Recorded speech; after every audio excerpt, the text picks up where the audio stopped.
This is the meet and greet check-in line. This is crazy. Over there too. Boy. What?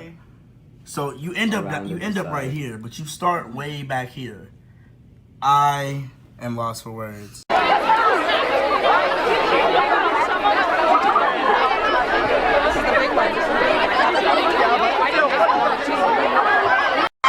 love you guys so much. I love you.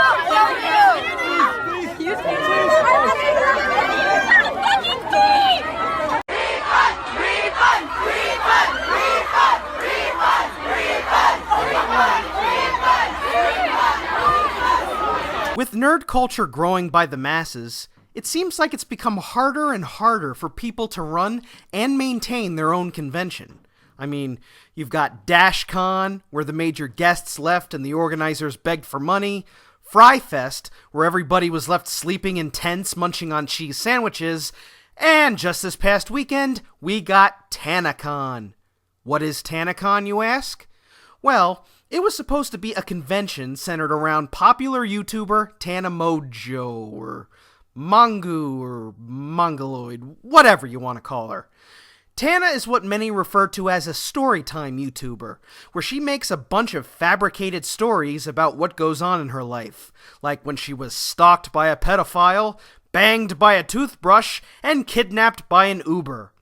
I would say that these stories are harmless, but unfortunately, her words have been known to affect those around her. Her fans, believing everything Tana says is true, have frequently targeted the people she mentions, including doxing them, as well as sending death threats and swatting threats. Basically, she's like the blonde bimbo version of Keemstar.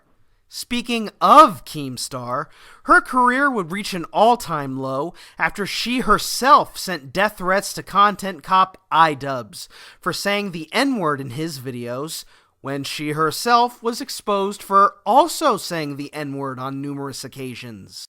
You know you're a stupid nigger, right? You fucking nigger. So clearly, such a lovely girl deserves to have her own convention, after VidCon didn't want anything to do with her racist lying tookus. The question is, how do you make a giant convention based around just one YouTube channel? Well, here's the list of reasons why TanaCon failed. The first big issue was the size of the venue. It was held at the Marriott Hotel in Anaheim, California.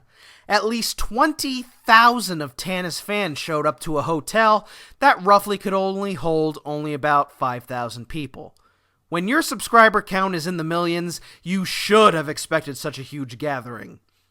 But as a result of the limited space, many of the fans were left outside in the scorching California sun for literally hours waiting to go in to meet Tana. But hey, at least the people who actually made it into the hotel got to hang out and buy stuff, right? Wrong. Hey, they got to hang out by sitting on the floor in a long hallway for 4 to 5 hours, no places to buy things, and only 2 ballrooms where Tana would be talking. But hey, at least she would have fellow YouTubers like Shane Dawson and actress Bella Thorne to back her up. Seriously, how is this even supposed to be a convention? This place has less commodities than that Kilroy event, and that only had 30 people show up. But hey, at least all the kids get a free wristband and a condom to bring back home. Suffice to say, things did not get better. With the crowds piling in and things getting way too out of control, security finally stepped in and forced the convention to be shut down.